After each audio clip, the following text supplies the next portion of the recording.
Hello and happy Monday afternoon to you. This is First Alert Storm Team Chief Meteorologist Russ Thomas. Just want to give you the latest update on the potential for a severe weather event this afternoon and this evening. We'll start in just a second here by showing you we've got on the radar those risks as well and kind of walk you through from there.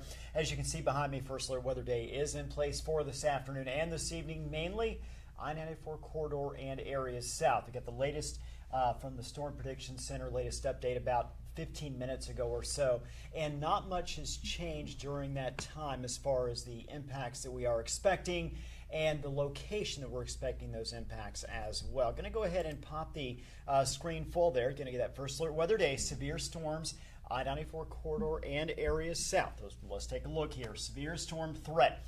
Those areas shaded in yellow, that indicates where we have our slight risk. The dark green is the marginal risk, and then you get down to the orange, the red, they're enhanced and moderate risk. We've got scattered to numerous severe storms in those southernmost areas. Now, here's the big story.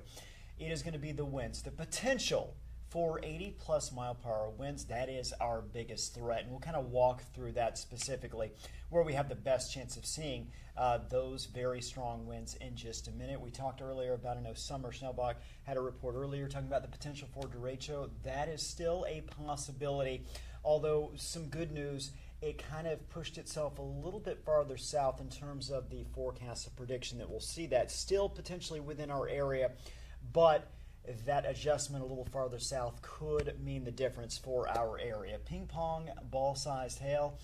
And again, we've got tornadoes isolated. Mainly the risk is going to be in South Dakota. So let's go ahead and jump forward. Take a look at our satellite radar as it stands right now, jumping to about 3:30 this afternoon. You can see in our area we have some light scattered showers, but by and large things are quiet. I do want you to notice, though, what's going on in South Dakota to our south and west. And in fact, we'll actually hone in on this just a little bit here. No severe thunderstorm warning issued yet, but you can see how basically it pops in the last couple hours out of nothing to all of a sudden we're starting to see some quick enhancement there, building of storms. And again, still a little ways away from our region, but it is headed our direction here in the next hour, hour and a half. I think we'll start to see some of these thunderstorms move into the region.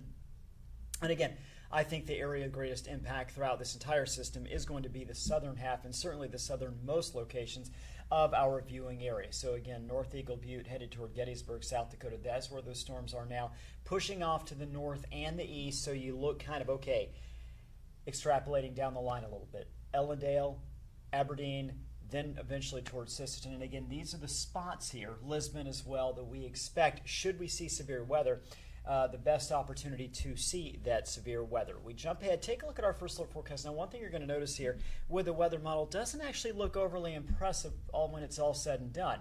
Stopping at 6 o'clock, not seeing much. The problem is our weather models right now, I've got a couple in particular that usually play things out fairly well, but not really doing a good job, I don't believe, at this point, of really honing in the strength and where these showers and storms are going to be located, and also the strength of those storms. So as you look at 6 o'clock and you think, well, really, there's not much going on, I think that is probably not exactly the case. I do believe we will see some stronger storms entering the region as soon as 5 o'clock.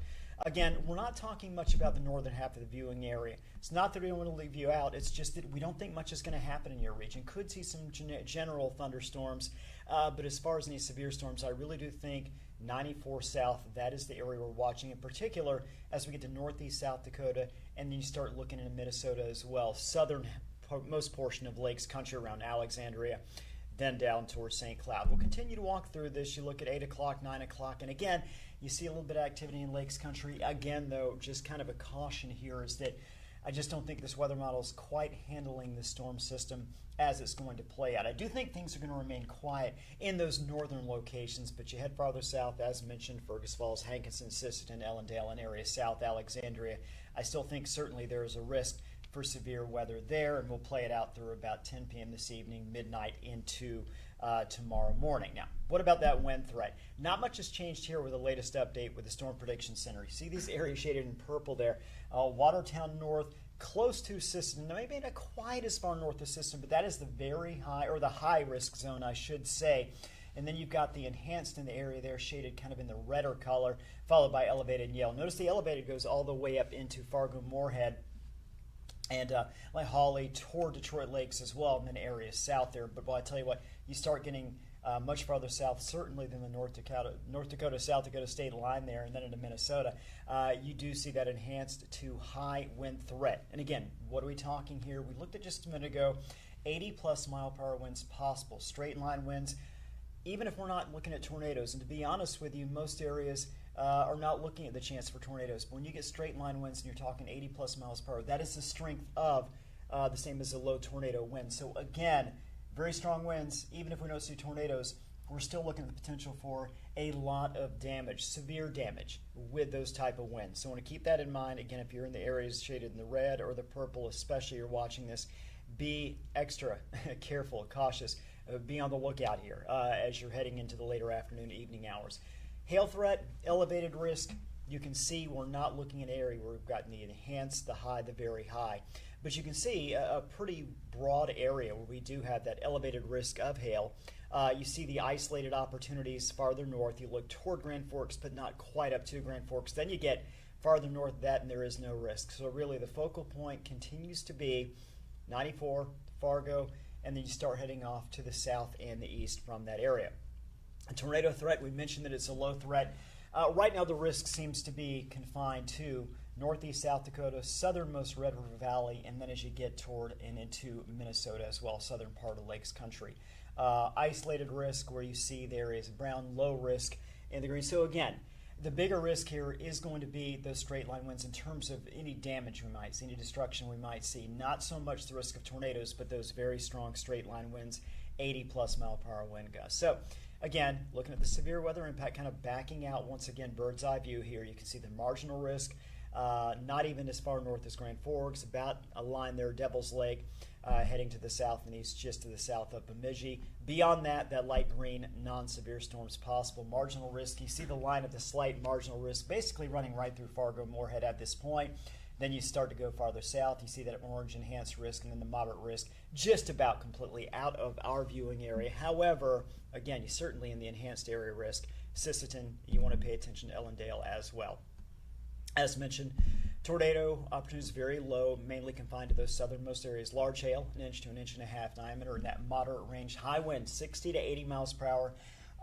But basically, almost a high likelihood we're going to see that with any severe storms. Localized flooding.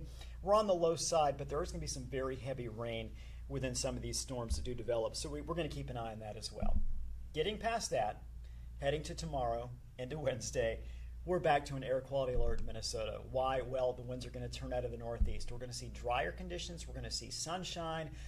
But when we get those northeast winds, that is where that wildfire smoke is in Canada. It's going to start to head into our region. I don't know that it's going to be terribly bad, but certainly we are going to have that risk out there in terms of seeing a little more haze.